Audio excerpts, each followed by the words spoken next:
contexto de y debates en la antigua Grecia. Entonces, como hacemos con muchas citas que cogemos del pasado, la reformamos para evitar con esto. En el cambio, en la infancia, nada es permanente hasta después del cambio. Y eso es extraño, porque muchas veces utilizamos etiquetas diagnósticas que parece que una vez las pones son perennes, no se pueden cambiar. Y sin embargo estamos en una entidad, en el desarrollo de la infancia y cambia continuamente. Si sabemos que el neurodesarrollo es un proceso dinámico, ¿por qué tenemos ideas tan estáticas en torno a él a veces? Yo creo que a veces tenemos ideas estáticas que tendremos que entender por qué son así y dónde han llegado, porque no nos permiten apreciarlo de manera adecuada, ni hacer nuestra labor como neuropsicólogos y neuropsicólogas.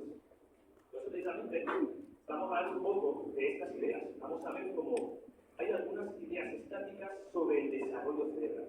Esta imagen es una imagen típica que todo el mundo podría encontrar siempre más en Google si la busca. Nos habla de cómo madura el cerebro, de atrás hacia adelante, ese gradiente posterior anterior, y casi siguiendo lo que es de lógica, ¿no? Primero se desarrollan las áreas primarias, después las secundarias, después las terciarias, ¿verdad? Es muy fácil el neurodesarrollo. Y tal vez no sea así. Ese es el primer error que tenemos. Que nos encontramos con un sistema de gradiente pensando que las funciones se van desarrollando gradualmente sin integrarse hasta el final. Y sin embargo eso no es así. Esto viene de los estudios anatómicos profesionales, de la forma de estudiar el cerebro de hace 150 años. Viendo bien el libro de historia que publicó el doctor Peña Casanova con Alberto García Molina. Tenemos algunos paradigmas que aún están ahí de fondo en lo que hacemos. Nos cuesta separarnos de cosas que vienen de métodos que ya están un tanto superados. De hecho, ya se dijo ayer se habló precisamente de esto, ¿verdad? De repente, si no avanzamos, pues alguien tiene dudas, la charla la acabé antes de venir a México, por supuesto. Si alguien tiene dudas, ¿vale? Evidentemente, si no progresamos, estamos yendo hacia atrás, ¿vale? Esto es importante, porque es algo que, si os dais cuenta, está impregnando este congreso continuamente. Las redes cerebrales, cerebros dinámicos, cada vez se habla más. Y luego llegas a la clínica y se hace lo que siempre. ¿Qué está pasando? Es un poco lo que decía un compañero mío que de la película, ¿no? Que en un congreso que estuve hace un añito. Lo que se entiende en investigación se aplica en la clínica 18 años después. Ostras. Entonces, todo lo que sabemos no se lleva a la clínica. Eso con el cerebro, con el funcionamiento del cerebro. Y en el desarrollo cognitivo nos encontramos los estadios, ¿verdad? Claro, el niño siempre se mueve, habla y controla.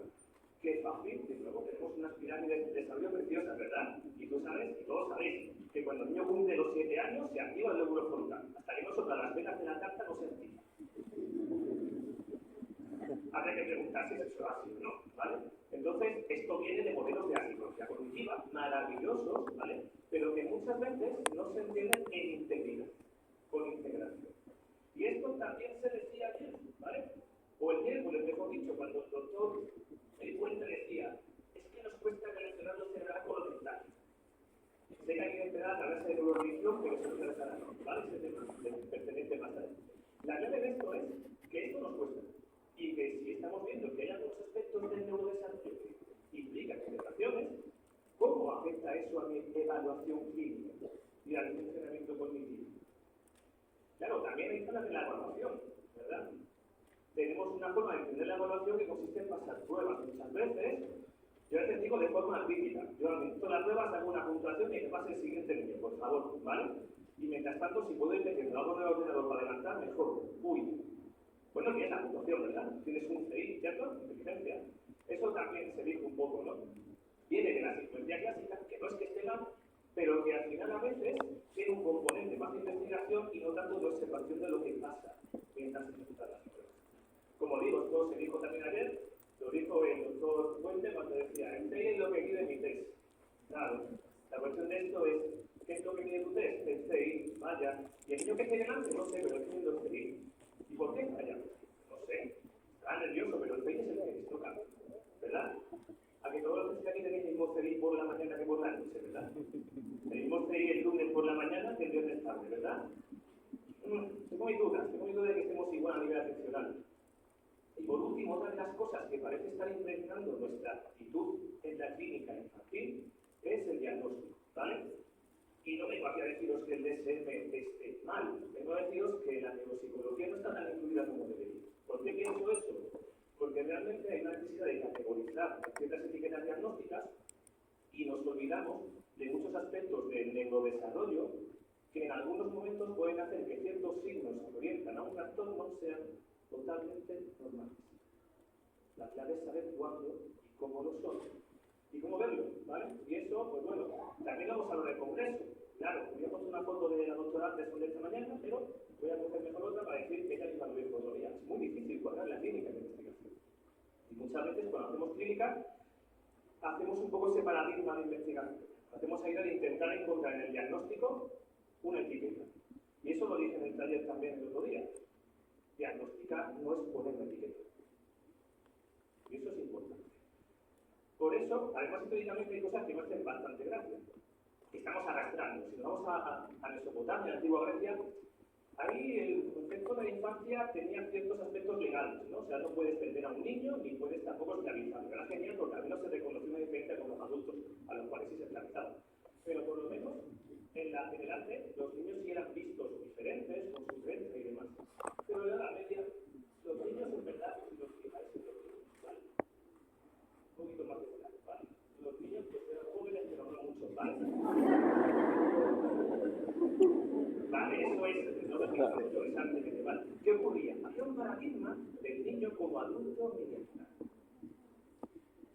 Claro, es que el patriarcado ya está superado. Si tenemos derechos infantiles, sí, estoy de acuerdo. Pero cuando yo cojo a un niño de 4 años, no puedo evitar pensar que percibe la realidad o la cognición espacial como yo. Y a lo mejor no. Que puede controlar su atención igual que yo, un adulto. Y a lo mejor no. Que aunque tenga 7 años y lea en voz alta como, o con 8 o 9, lea en voz alta como un adulto más o menos, su procesamiento cognitivo no es el de un lector experto. Y eso también es importante. Es aquí a donde os quiero llevar, a la idea de que manejamos ideas que hemos heredado, que no son dinámicas, y esto a mí me genera mucha alarma porque no recoge el dinamismo que tiene el neurodesarrollo. Quiero hablar un poco de estos pequeños problemas, quiero hablar de qué punto nos encontramos y cómo el reto que supone todo este conocimiento tiene que intentar superarse para tener una neuropsicología infantil mejor. Esa es la idea, ¿vale? Así que yo llamo un poco, siguiendo la idea del positivismo antiguo como la concepción heredada, se sigue pensando a veces que hay áreas aisladas, que hacen cosas aisladas, con medidas aisladas y síndromes aislados.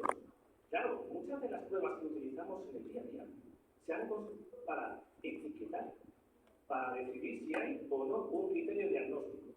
En el caso de las afasias es tremendo cuando vemos el test de Boston, por ejemplo, en adultos. De los niños pasa parecido también. Si están construidas con esa idea, ¿cuál es el problema? Que no recogen la realidad que tenemos en la consulta. Así pues. ¿Debería tenerse todo esto en cuenta a la hora de evaluar neuropsicológicamente a un niño? Creo que sí, ¿verdad? Pero ¿cómo lo hacemos? Ay, es más difícil, ¿verdad?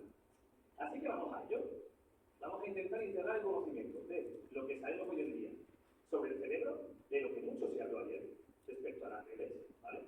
Vamos a intentar entender lo que sabemos de la cognición, lo que ha ido avanzando los diferentes modelos cognitivos, sobre la evaluación y sobre los diagnósticos. Todo esto lo vamos a intentar analizar como retos que tenemos, ¿vale?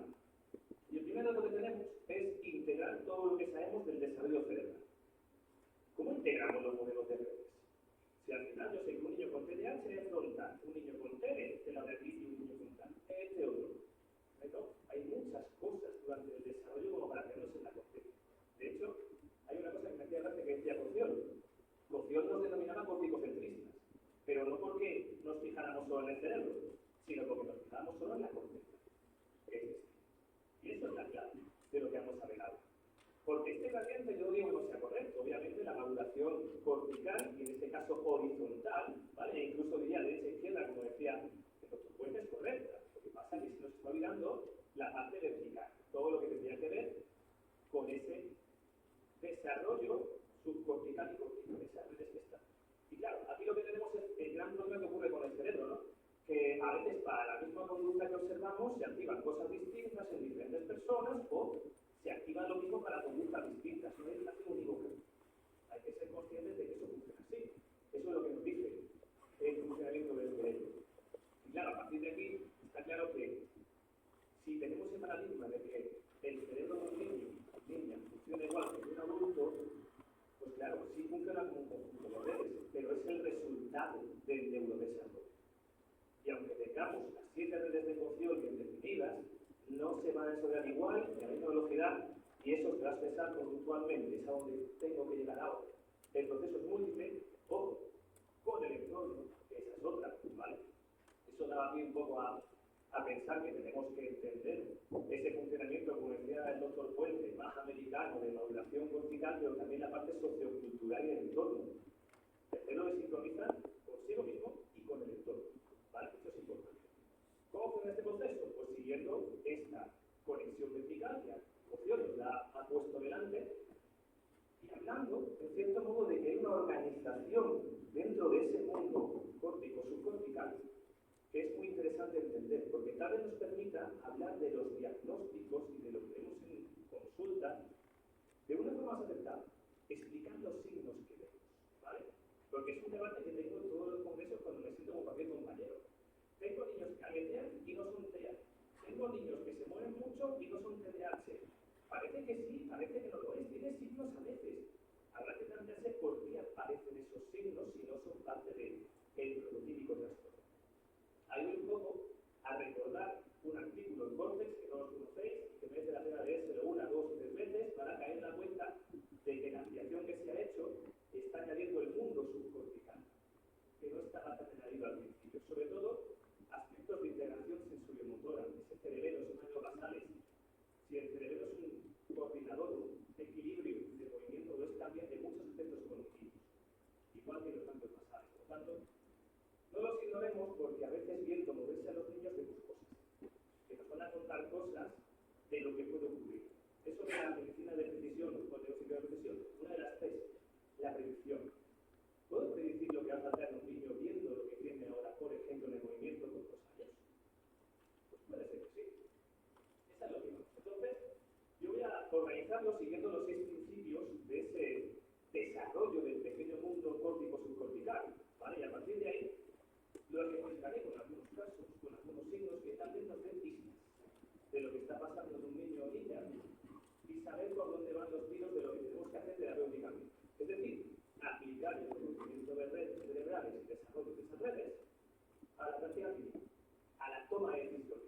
A veces tengo niños con 6-7 años, con déficit de atención, y cuando los veo andar, digo, tienes que irte a un terapeuta ocupacional a trabajar integración sensorial. Sé que la atención es tu problema, pero si la atención está volcada en tu cuerpo porque no lo controlas, tienes que trabajar. ¿Vale? Esa es la idea, ¿vale? Claro, el primer punto, las redes, pues, aunque tengamos cerebros adultos claramente con redes bastante claras, realmente las redes iniciales son diferentes.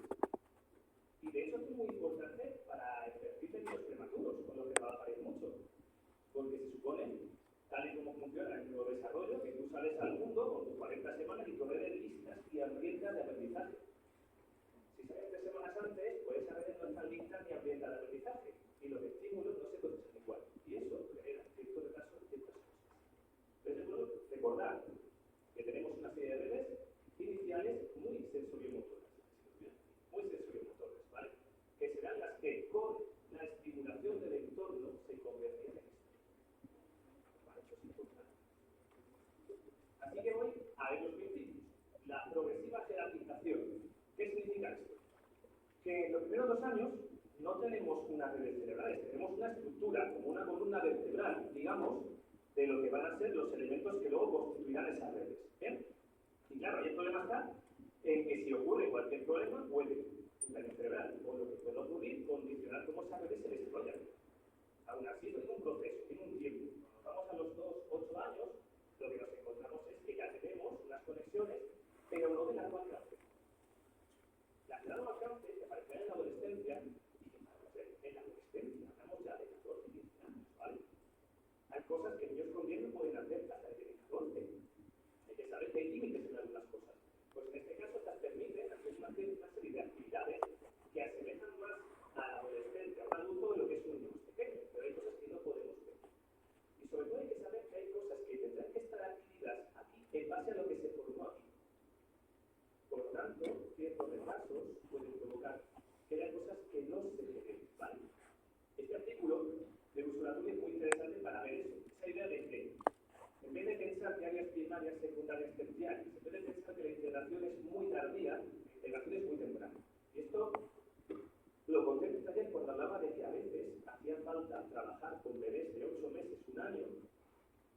utilizando la figura del fisioterapeuta a la vez que un neuropsicólogo.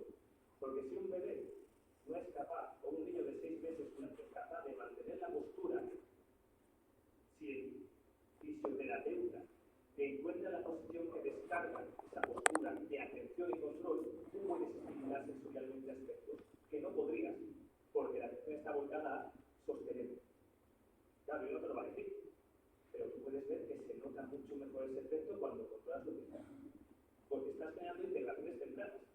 Es lo que nos cuenta Ursula Le Guin. De hecho, ayer el doctor Peña sacó un artículo respecto al homúnculo de Penfield, que aún nos lo enseñan así todavía, como el homúnculo perfectamente hecho, donde hay unas zonas de conexión cognitivo-motora en todo el medio, como así, partiendo del homúnculo, ¿verdad? Pero que esas zonas no se forman hasta el año. Al principio no están construidas. Se construyen con interacción sensorio-motora, con estimulación. Si no la hay, si hay un problema de nacimiento, una parálisis cerebral, un problema perinatal, pues puede haber fallos en todas las estructuras y sensoriales. Esto es importante, ¿vale? Claro, esto también nos lleva a pensar, yo aquí voy a centrar un poco en la parte de prematuridad, que es uno de los perfiles que tenemos que trabajar muchas veces, que a veces hay que hacer un seguimiento a larguísimo plazo de los niños prematuros. Hay una doctora que nos dejó este año, que es Inmaculada Ramos, que es una de las mejores, es la que yo conozco en tema de prematuridad. Y ella decía que la prematuridad hay que seguirla siempre, hasta que llegas al final del desarrollo. Sin embargo, yo siempre tengo gente que dice, ya se le ha curado la prematuridad. ¿Cómo que se le ha curado? Es una enfermedad para que se tenga que curar. Ha alcanzado un hito y te asegura eso que va a alcanzar ese hito. ¿Sí? La prematuridad implica, seguramente, como decía, siguiendo a Charano Sarpi, esa idea de que las redes, cuando no se desarrollan a término, van lastrando el aprendizaje, porque los estímulos del entorno no se procesan igual.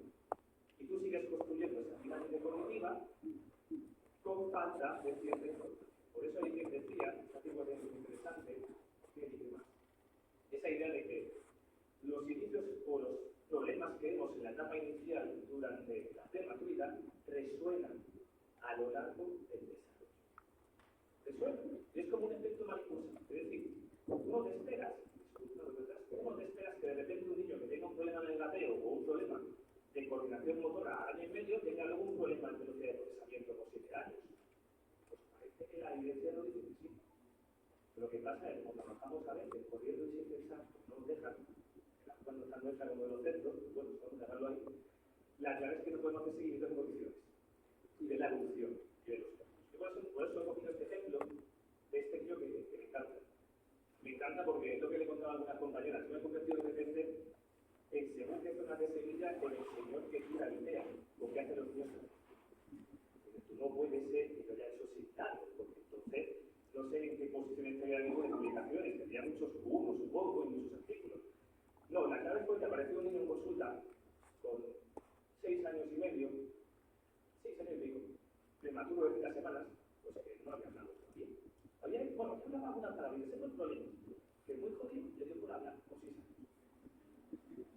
Y ahora que tenía que probar diagnóstico. Yo le explicaba, por supuesto, la idea, porque era prematuro, pero esto no importa, porque la prematuridad, pues bueno, lo que tiene, ¿sabes? Que se cura, supongo. Y claro, no hablaba nada, entonces se trabajó con él, porque no hay pictograma, como voy a hacer alternativa, y eso no funcionaba.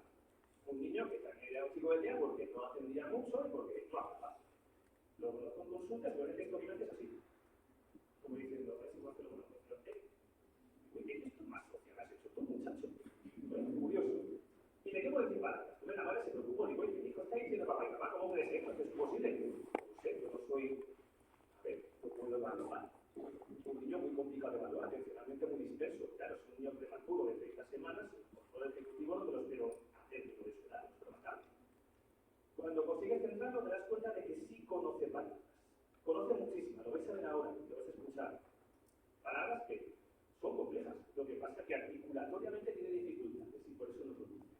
Aquí la cuestión es que si conoces cómo se desarrolla el lenguaje, y luego lo explicar un poco, entiendes que este niño ha ido cogiendo lenguaje, cogiendo palabras, agregándolas, pero no pudiendo producirlas. Solo hay que preguntarle, escuchar si funciona bien, ¿cómo dice estas palabras? ¿Esto qué es? Una lupa, muy bien. ¿Y esto? Este sí que no lo sabes, ¿verdad? Espera, que lo llamo local yo.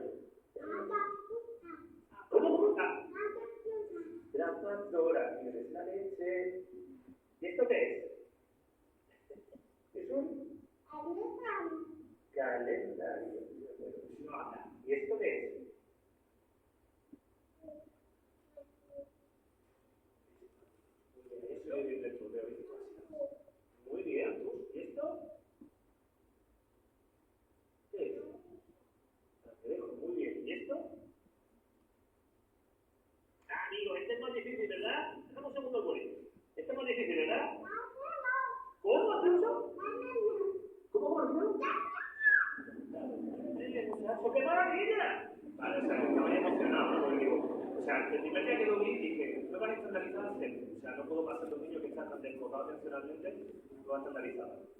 Pero entonces, te pongo objetos y me dices si la basura. Y bueno, ¿quién se ha molestado en hacer esto los últimos 2 años? No, como no hablaba con 4, pues tampoco hablaba con 6. Trabajamos con dibujos, con pictogramas y descubres que tiene el lenguaje. Esto se entiende solo y únicamente si tú entiendes cómo funciona el lenguaje. En base a reglas.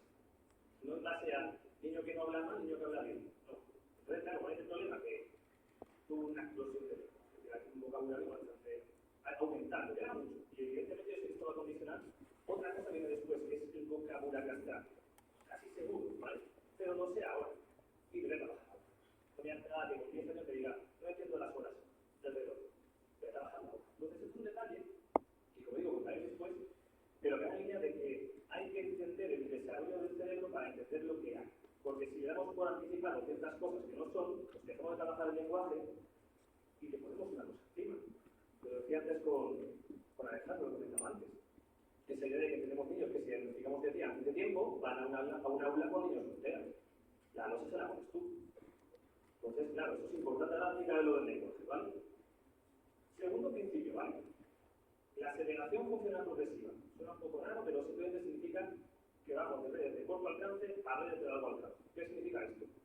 Que al principio los estímulos se procesan mucho más desde fuera hacia adentro y después de dentro hacia afuera. ¿Qué significa esto? El papel activo del individuo que no tiene los niños al principio. Y esto es lo que pasa cuando aprendemos a leer. Cuando un niño empieza a leer, ve letras y las procesa como objetos que no conoce, pero cuando ya las ha automatizado y han cambiado ciertas áreas cerebrales, ya no puede ser como un niño, sino como un adulto lector. Y eso permite hacer lectura de palabras a una velocidad tremenda o incluso de sonrisa. Y esto se consigue durante el desarrollo. ¿Vale? Y esto nos lleva al control. ¿Qué es el control? Ese componente ejecutivo, esa red frontoparental que te permite demorar la respuesta, organizarla de forma reflexiva y ser capaz de responder al entorno de la forma más adecuada pensando a medio de la boca. Justo lo contrario de este. Venga, vamos a intentar llevar. Disculpad, este lo puse en el taller, los que ya estáis lo sabéis, ¿vale? Pero es un niño con encefalopatía hipóxico isquémica de nacimiento, es decir, daño perinatal, ¿bien? Que con 8 o 9 años, 8 tiene ese vídeo, no tienen control del impulso adecuado, ¿vale? Yo decía de broma en el taller, si yo no tengo el control, ¿quién tiene el control? En este caso la agua. Este juego consiste en que él dibuje una línea para que el agua que sale del tubo caiga dentro del vaso. La nidificación, ¿vale? Podéis dibujarla de muchas maneras, ¿vale? Fijaros el control. Venga, vamos a intentar llevar el agua. Mira, perfecto. Este ya se metió, ¿eh? Nos animamos. Le voy a dar yo, ¿vale? Con tu permiso, tú no me des. Le voy a dar yo, ¿vale? Tú no me des. Pues tienes que echar más para, ¿vale? No, vale, espérate.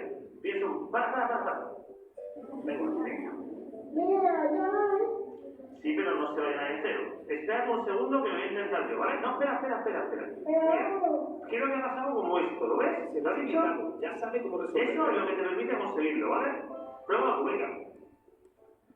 Vale, más o menos. ¿No te va a salir? Se me va a salir. ¿Lo ves?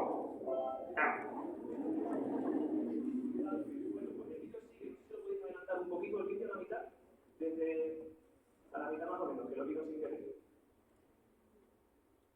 Desde ahí, perfecto. Gracias. Muy bien, perfecto. Máquina, este vídeo no debería subirlo a ningún lado. Venga, seguimos. ¿Cómo lo hacemos? Ahora, venga. Para ti. Párate un segundo, párate a pensar. Mira, no, quieto.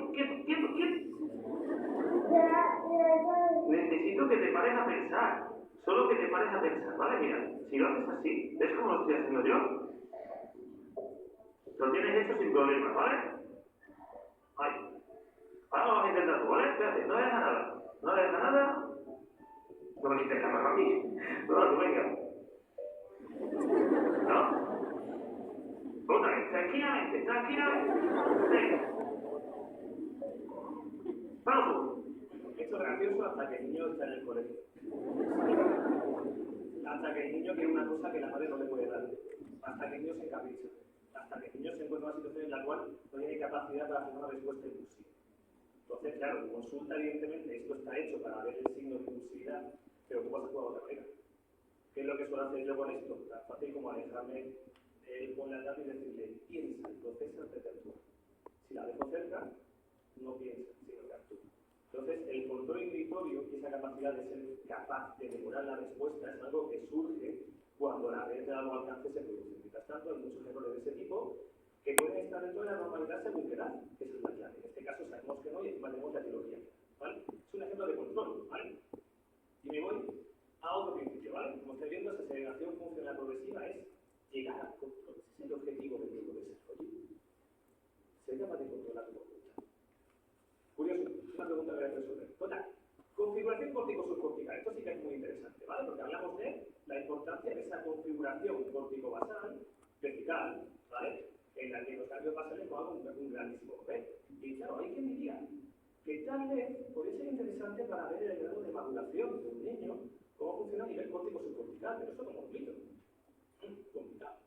En una revisión que en este manual que hicimos, tenemos un capítulo hablando precisamente de eso, de cómo signos motores tempranos, que podríamos achacar a cerebelo y medios basales, ¿vale? Tienen o muestran problemas o nos enseñan cómo a veces hay dificultades posteriores que se podrían predecir a partir de ellos. Lo que nos obliga a una cosa, a evaluar el movimiento, que parece que es algo que no nos toca, pero sí nos toca más de lo que pensamos, ¿vale? Dicho esto, os pongo un ejemplo, ¿vale? Un niño de 6 años haciendo una audio de dibujos, ¿vale? No está muy bien, tiene 6 años, no está muy bien, tiene 6 años. Claro, queda la cosa en la copia de dibujos. Esa es la conducta que observas, una copia de dibujos, ¿vale? Por eso, cuando este niño tiene 10 años y sigue haciendo cosas como esta copia, ¿vale? ¿Veis? No está muy bien, ¿verdad? Para 10 años. Claro, ¿qué hace el niño? El niño por lo visto, bueno, por lo que yo sé, ¿vale?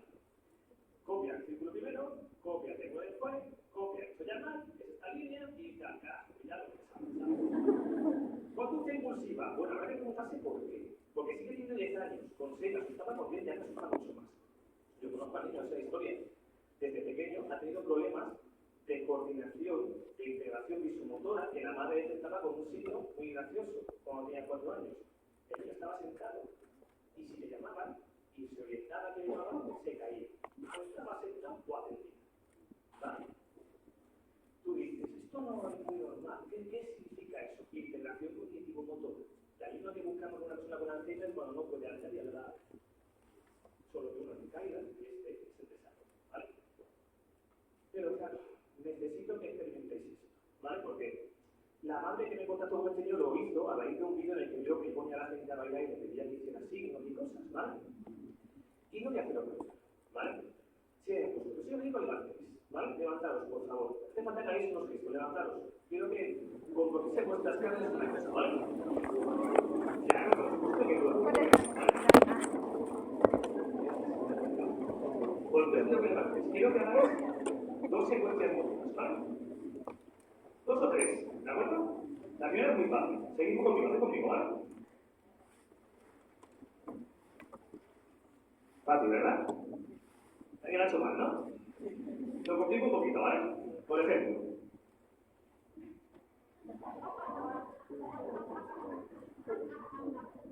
Fácil, ¿verdad?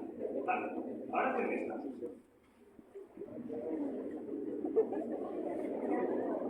Aparte de que muchos habéis llegado de al lado, algunos han llegado a hacer así como diciendo. Hay diferencia entre y esta, ¿verdad? En vuestro cerebro a nivel cognitivo la hay también, porque imitarme a mí de frente así no es tener que rotar una imagen que utiliza vuestro brazo. Pero claro, esto es una broma, sentado, tiene un tipo de sentido. Salvo, me ponga el niño que los detalles lo sabéis, ¿vale? Digamos, a este niño hace la tarea de uno palma canto por 10 años, ¿vale? Y veamos un sitio muy curioso. ¿Vale? Bueno, lo hace ustedes. Haces puño, palma, canto. ¿Cómo lo haces? ¿De otra vez? Palma, canto. ¿Veis la mano? Puño, palma, canto. Venga, otra vez. Eso es un signo de algo está pasando, ¿no? Fíjate que la mano es, y yo te la giro así. ¿Vale? Está como una vela, ¿eh? Puño, palma, canto. Que no, que la realidad. Puño, palma, canto. Bien. arreglado ya el problema. Cuando te hace falta el ejercicio de la cabeza. 1, 2, 3. Y recordamos que no me puedo con otra mano. Bien, otra vez. 1, 2, 3. Esperamos exactamente el mismo comportamiento con otra mano. ¿Verdad? Bien, ya con esta otra. Igual. 1, 2, 3. Bien, 1, 2, 3. Siga siguiendo. Vaya un lado del cerebro y no del otro. Venga. Vale, y ahora mira. Yo ya tengo esta. Te lo haces con esta, ¿eh? 1, 2, 3. ¿Cómo lo hacemos? 1, 2, 3. ¿Sabes? Muy bien, así, mira, mira, mira. Así, me todos 3. ¿Cómo lo hacemos? Y ahora está, genial. 1, 2, 3. ¿Cómo lo hacemos? Bien. Y ahora, ¿lo vas a hacer con esta? Con la pelota, la que hacía mal, obviamente. 1, 2, 3. ¿Cómo lo hacemos? 1, 2, 3. 1, 2, 3. ¿Qué ha pasado? Que me estaba tirando, ¿verdad? ¿Cierto? No, lo que ha pasado, suele ocurrir es que no somos conscientes de lo que estamos pidiendo a nivel cognitivo como comportamiento. Cuando yo os pido que hagáis esto, no tenéis que dotar mi imagen, prácticamente. Cuando yo os pido que hagáis esto, tenéis que dotar mi imagen y ensamblarla en vuestro movimiento, rotación mental, condición exocéntrica y egocéntrica. Y eso es lo que pasa, chicos, que tiene un problema de integración sensoriomotora y sobre todo de coordinación visomotora. Esto hay que trabajarlo desde ciertas integraciones sensoriales que no se han conseguido con 10 años y que están lastrando que me dibuje bien la letra S y que me gire la letra B y la letra P, por ejemplo. ¿Vale? Pero es una tarea que no importa, no se va a morir por esto. Pero a mí me vale para saber que hay que trabajar eso antes. Porque la base sensoriomotora